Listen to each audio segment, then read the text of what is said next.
पहले तो इनने राम को बेचने की कोशिश की, अब ये डराने की कोशिश कर रहे हैं। मैं तो उनसे ये कहना चाहता हूं, जिस भारत को बनाना चाहते हैं हम उस भारत के खिलाफ हैं। हम घुसपैठिया नहीं हैं, हम मंगलसूत्र नहीं लेने वाले हैं।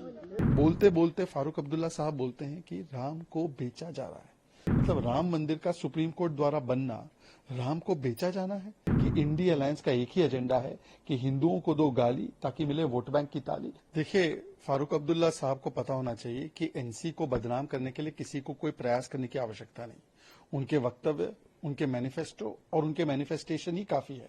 क्या एनसी ने मैनिफेस्टो में नहीं लिखा है कि 370 को फिर से लागू करेंगे और 370 फिर से लागू होगा तो वाल्मीकि समाज का आरक्षण खत्म होगा, 2 संविधान आ जाएंगे। अब राहुल गांधी जी बताए कि उनको ये स्वीकार्य है या नहीं स्वीकार्य है, परंतु क्या उन्होंने ये भी नहीं लिखा है मैनिफेस्टो में कि जिस पाकिस्तान ने अब कारगिल में अपने किरदार को स्वीकारा है।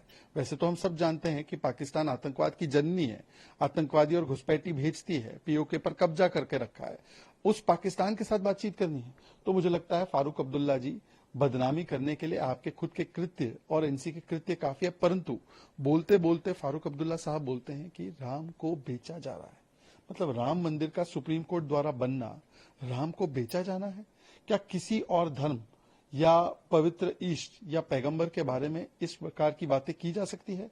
ये इंडी अलायंस का हिंदू विरोधी जो डीएनए है, इसको फिर से एक बार परिचायक इसका बनता है।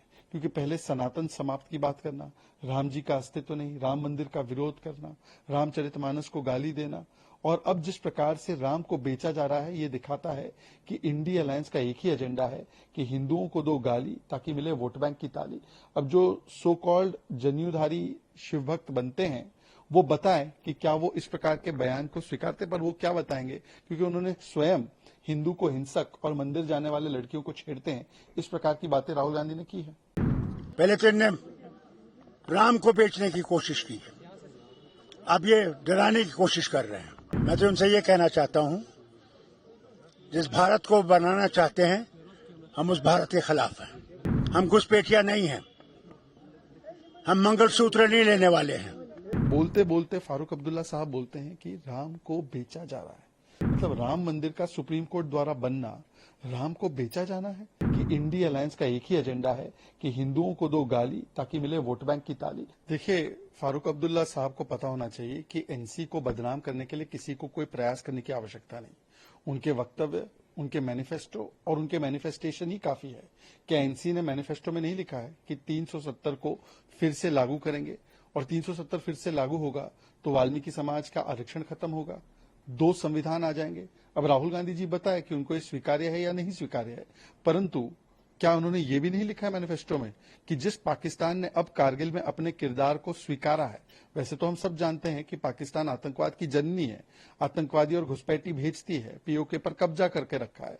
उस पाकिस्तान के साथ बातचीत करनी है तो मुझे लगता है फारूक अब्दुल्ला जी, बदनामी करने के लिए आपके खुद के कृत्य और एनसी के कृत्य काफी है, परंतु बोलते बोलते फारूक अब्दुल्ला साहब बोलते हैं कि राम को बेचा जा रहा है।